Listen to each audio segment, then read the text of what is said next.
दातांच्यामध्ये काय होतंय, जेवण अडकतंय. जेवण अडकून अडकून काय होतं, दाताला खड्डा पडतो.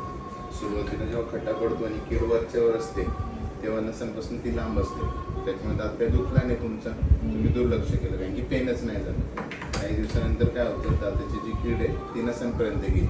पाणी पिलं, चहा पिलं, गोड खाल्लं, थंड खाल्लं, दात दुखायला लागला, सेन्सिटिव्ह झाला. अशा वेळी पेशंट काय करतात, म्हणजे तुम्ही काय गलती साईड जेवायला कमी केली आणि आता काय झालं, कीड नसांच्या दोन नसांमध्ये इन्फेक्शन झालं. या कंडिशनमध्ये काय होतं, जेव्हा तुम्ही दाताला जर टच जरी करताय, बोटाने जर चेक करताय किंवा इकडनं चुकून घास चावला गेला किंवा दुखायला लागतं आणि अशा कंडिशनमध्ये तुम्हाला रात्रभर झोप नाही लागत आणि बऱ्याच वेळा पेशंटला मग हे दाताचं दुखणं जबड्यामध्ये येऊन कानापर्यंत जाणवायला लागतं.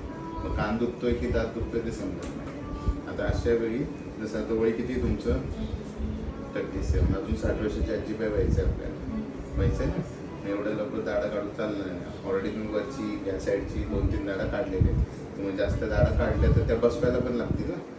नवीन कृत्रिम दाढा बसवण्यापेक्षा ज्या ओरिजिनल आहेत त्या वाचवलेल्या चांगल्या.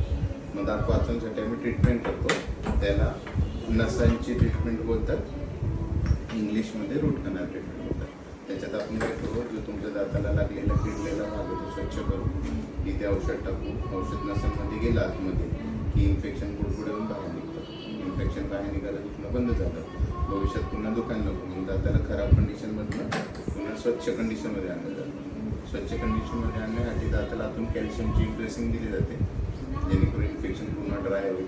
आणि त्याच्या आतमध्ये एक गट्टापरच्या नावाचं मटेरियल असतं जे आपल्या दातामध्ये खराब कधीच नाही, तसंच राहतं. प्लास्टिक सारखं मटेरियल असतं. ते पॅक करून दाताला वरून खड्डा जो केलेला आहे, कीड लागलेला भाग आहे, तो चांदीने किंवा सिमेंटने भरून दाताला मजबूतीसाठी वरून आपण कॅप लावतो.